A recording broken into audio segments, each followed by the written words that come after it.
अस्सलाम वालेकुम आदाब। वन टीवी के उर्दू खबरनामे में आप सबों का खैर मकदम है। मैं शहबाज। आगे बढ़ने से पहले देखेंगे हेडलाइंस। वजीर आला रेवंत रेड्डी का गणेश चतुर्थी के मौके पर खुसूसी पैगाम। 1.40 लाख गणेश मंडपों में मुफ्त बरक़ी फराहम की जाएगी।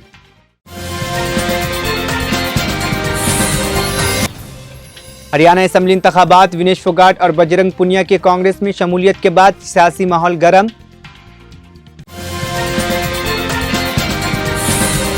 राहुल गांधी ने बीजेपी पर अमन व अमान तबाह करने का इल्जाम आयद किया। कहा, कानून की हुक्मरानी पर यकीन नहीं।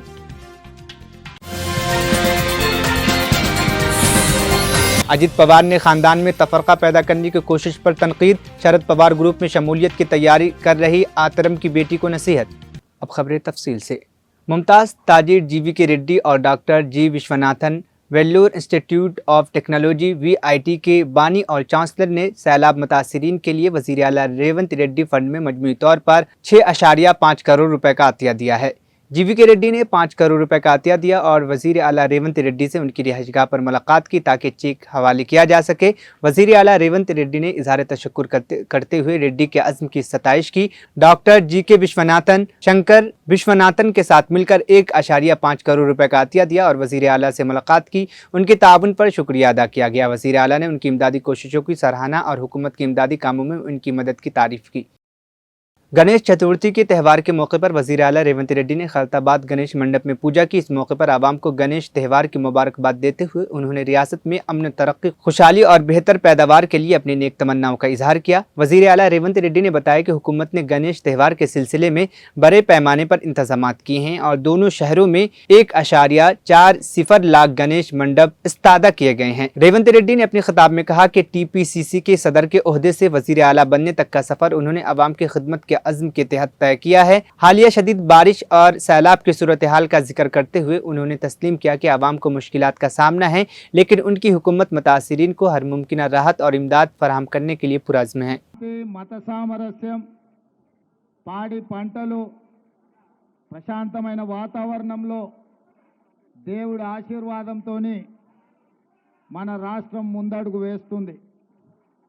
ప్రభుత్వము గణేశ ఉత్సవాలను ప్రతిష్టాత్మకంగా తీసుకొని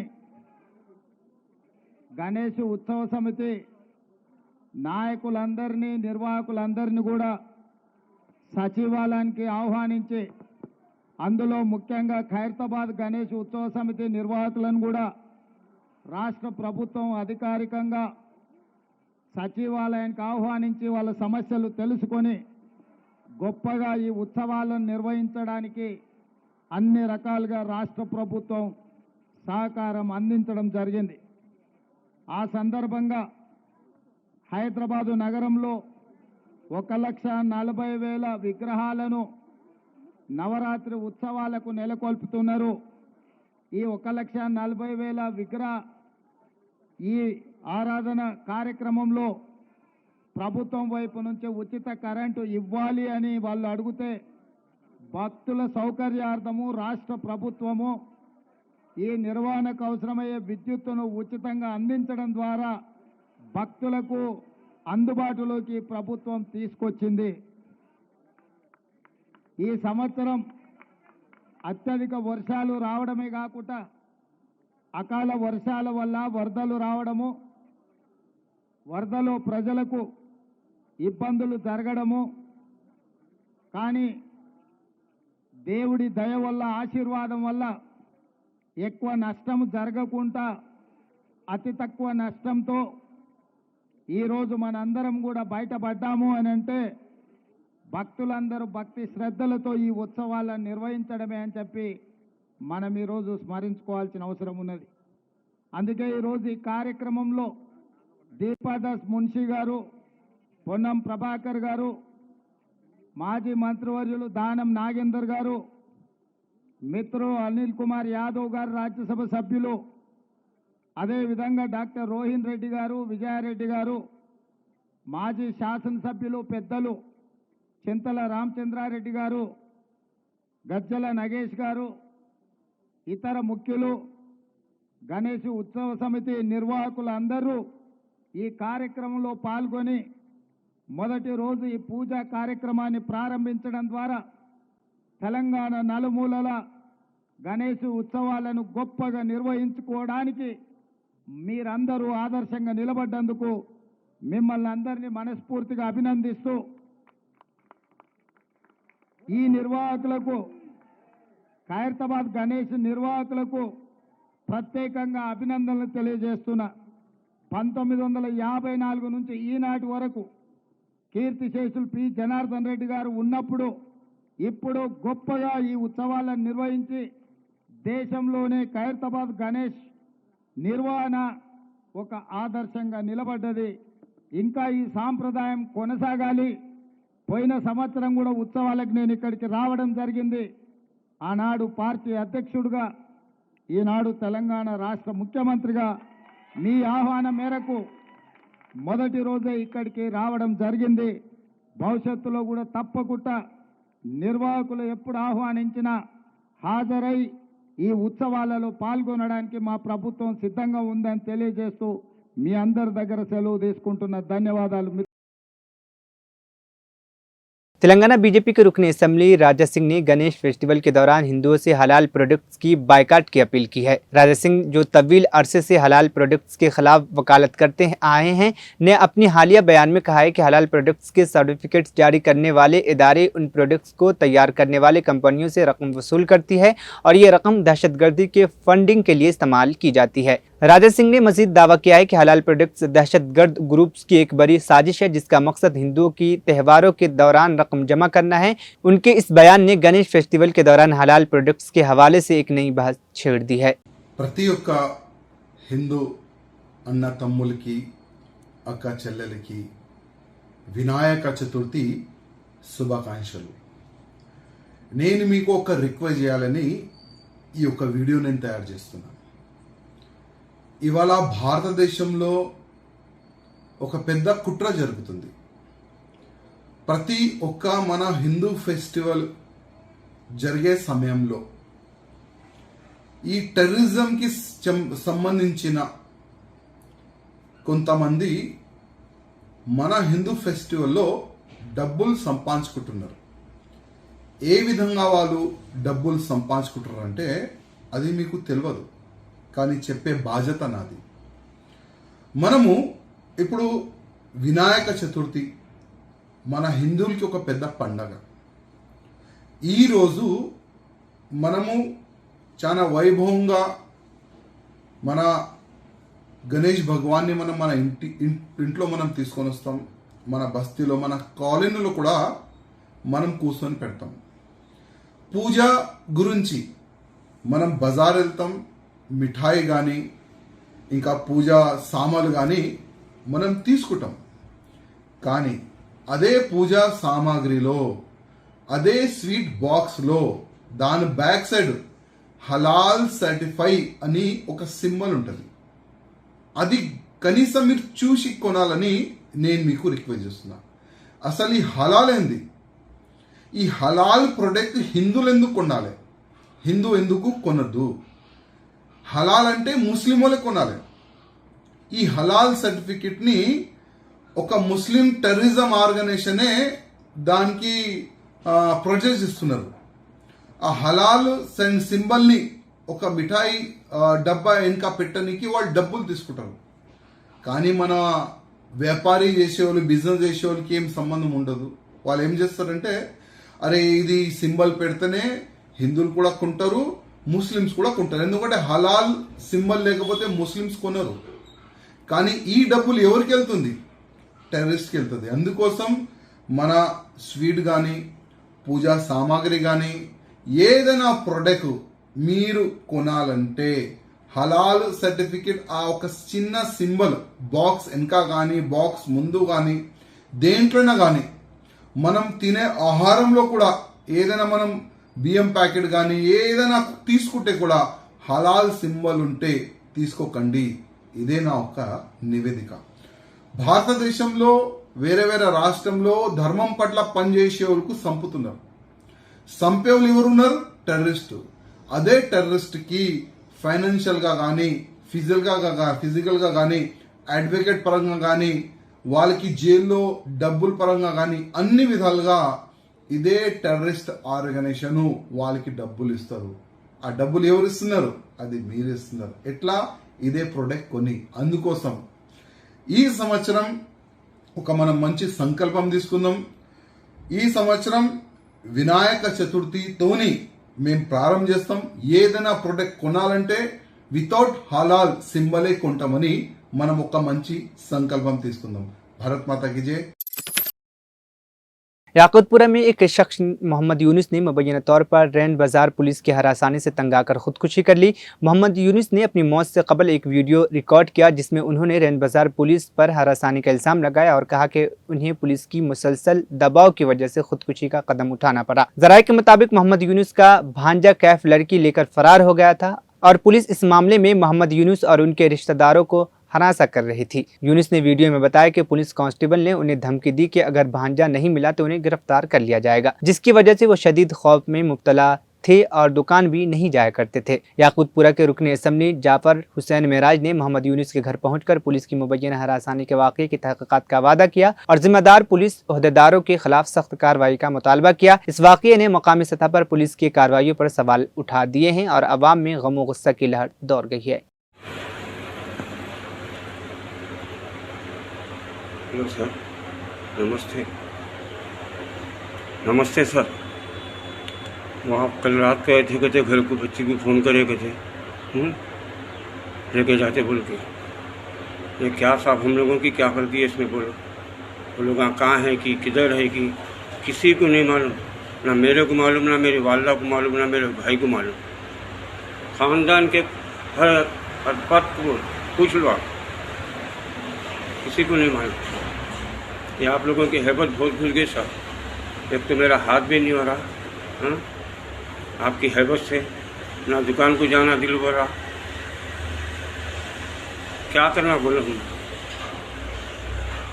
अब एक ही रास्ता है, बस वो आपको मालूम हो जाता।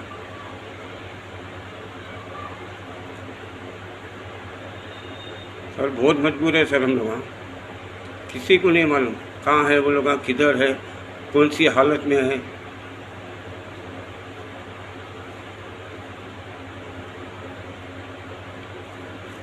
आप लोग आज किधर से भी कैसा भी ढूंढ के निकालो लोगों को।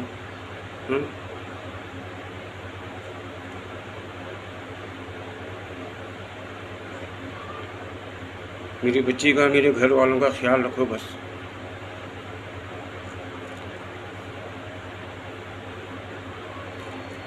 मेरे साहब से भी गुजारिश है, मैं तो खुशखती कर ले रहा हूँ, मेरी बच्ची का और मेरे घर वालों का थोड़ा ख्याल करके कुछ इमदाद दिलाइए। कमाने वाला मैं चले जा रहा हूँ। बच्ची की सेकंड ईयर की फीस भी नहीं बना अभी तक।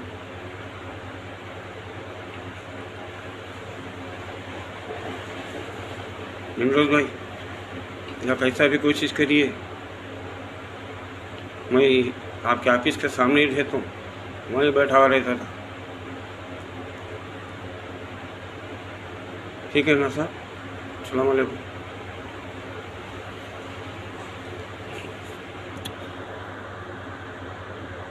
हरियाणा असम्बली इंतखाबात के तैयारियों के दौरान सियासी सरगर्मियां उरूज पर है। खासतौर पर विनेश फोगाट और बजरंग पुनिया की कांग्रेस में शमूलियत के बाद बीजेपी के बिरज भूषण शरण सिंह ने हाल ही में विनेश फोगाट के खिलाफ शदीद बयान दिए हैं और उनका कहना है कि विनेश फोगाट इंतखाबात में शिकस्त से दो चार होंगी। उन्होंने मजीद कहा कि अगर पार्टी ने उन्हें हरियाणा में इंतखाबी तशहीर के लिए भेजा तो वो विनेश फोगाट के खिलाफ मुहिम चलाएंगे। बिरज भूषण शरण सिंह के इस बयान पर बजरंग पुनिया ने सख्त रद्द अमल जाहिर किया है। पुनिया ने चैलेंज करते हुए कहा, अगर आप में हिम्मत है तो खूब तशहीर करें, हम इसे नहीं रोकेंगे। अवाम किस तरह आपका सामना करेंगे ये विनेश फोगाट के खिलाफ मुहिम चलाकर देखें। बिरज भूषण शरण सिंह ने विनेश फोगाट और बजरंग पुनिया के कांग्रेस में शामिल होने के बाद कहा, 18 जनवरी 2023 को जंतर मंतर पर शुरू होने वाले मुजाहरे के पीछे कांग्रेस का हाथ था। उन्होंने दावा किया कि इस मुजाहरे को साजिश के तहत मुनज़्ज़म किया गया था और इसकी क़यादत भूपिंदर हुड्डा कर रहे थे। देख लीजिए कि भाई किन लोगों ने हमें आंदोलन पे बिठाया था और कौन लोग थे, कांग्रेस के थे या और किसी के थे।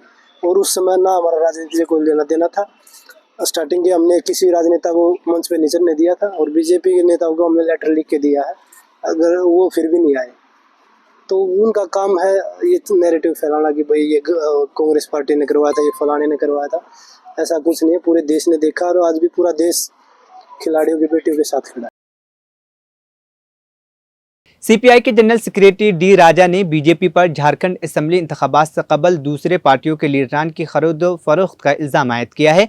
डी राजा ने एक मीटिंग के बाद सहाफियों से बात करते हुए कहा, बीजेपी और उसके रवायती साथी झारखंड में बरसरे इख्तदार पार्टियों को निशाना बना रही है और अगर मुमकिन हो तो वो बरसरे इख्तदार पार्टी के लीडरान की खरीदो फरोख्त कर सकती है। डी राजा ने मजीद कहा कि बीजेपी लोगों को पोलराइज करने के लिए दरअंदाजी जैसे हसास मसाइल उठा रही है।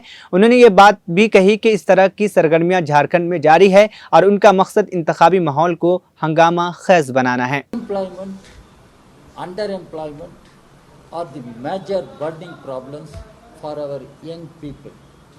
Modi government has completely failed to address the unemployment and underemployment faced by our young people.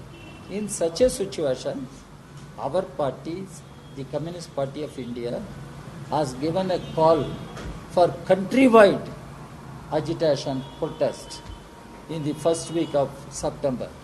In many places, huge mass protests, agitations were conducted by our party. And we will continue our struggle.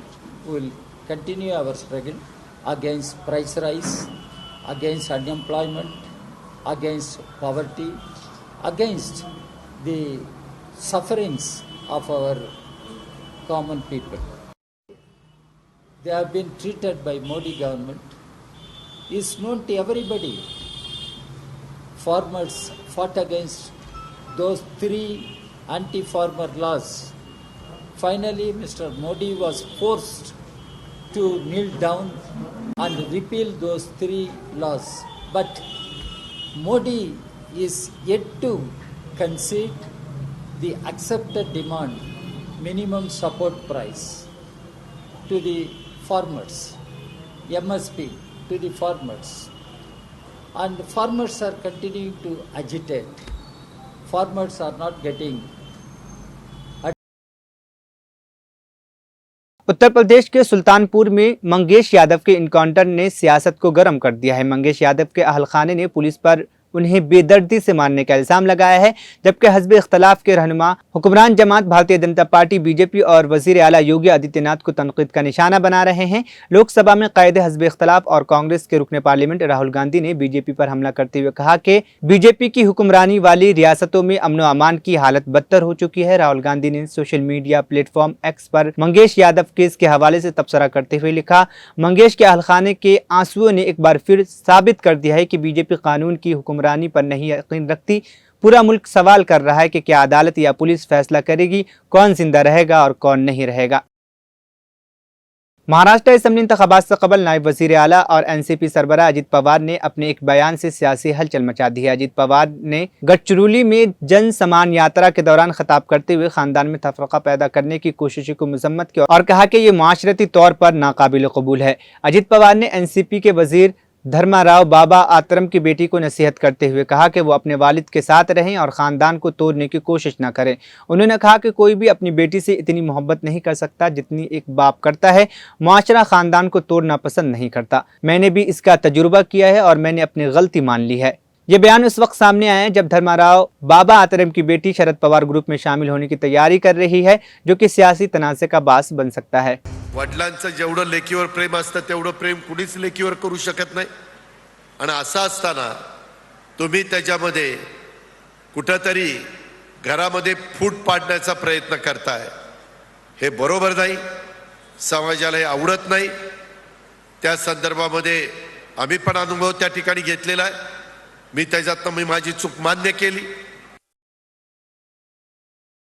Rajasthan के अजमेर जिले में तूफानी बारिश ने शहर में तबाही का मंजर पेश किया है। शदीद बारिश के नतीजे में शहर के कई मकामात मुकम्मल तौर पर पानी में डूब गए हैं। अगरचे बारिश का मौसम फिलहाल थम गया है, लेकिन पानी जमा होने की सूरत हाल बदस्तूर बरकरार है। मकामी शहरियों को पानी के भरपूर जमा होने की वजह से शदीद मुश्किलात का सामना करना पड़ रहा है। सड़कों, घरों और तिजारती इलाकों में पानी भरने के बाद रोज़मर्रा की ज़िंदगी मुतासिर हो चुकी है। मकामी इंतज़ामिया की जानिब से रेस्क्यू और इमदादी कार्रवाई जारी है, लेकिन पानी की सतह कम होने में वक्त लग रहा है।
इंग्लैंड क्रिकेट टीम के माहिर-ए-नाज़ ऑलराउंडर मोइन अली ने बैन-अ-अक़वामी क्रिकेट से मुकम्मल रिटायरमेंट का ऐलान कर दिया है। हाल ही में ऑस्ट्रेलिया के खिलाफ वाइट बॉल सीरीज़ के लिए इंग्लिश टीम का ऐलान किया गया, जिसमें मोइन अली समेत कई तजुर्बाकार खिलाड़ियों को जगह नहीं मिली। इस फैसले के बाद मोइन अली ने अपने मुस्तकबिल को मद्देनज़र रखते हुए वाइट बॉल क्रिकेट से रिटायर होने का फैसला किया, जबकि उन्होंने टेस्ट क्रिकेट में मुख्तसर वापसी की थी, मगर उसके बाद दोबारा रिटायर हो गए। मोइन अली ने इंग्लैंड के जानिब से खेलते हुए शानदार कैरियर गुजारा है। उन्होंने तीनों फॉर्मेट्स में कुल 298 मैच खेले।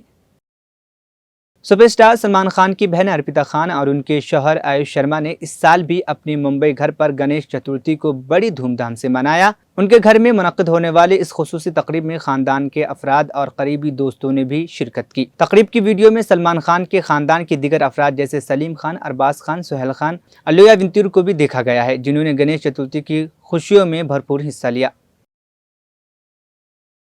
आखिर में हेडलाइंस फिर। वज़ीर आला रेवंत रेड्डी का गणेश चतुर्थी के मौके पर खुसूसी पैगाम, 1.40 लाख गणेश मंडपों में मुफ्त बरक़ी फराहम की जाएगी।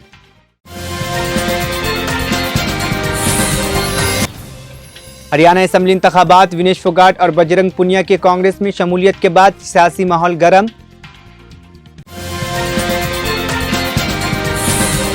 राहुल गांधी ने बीजेपी पर अमन व अमान तबाह करने का इल्जाम आयद किया, कहा कानून की हुक्मरानी पर यकीन नहीं।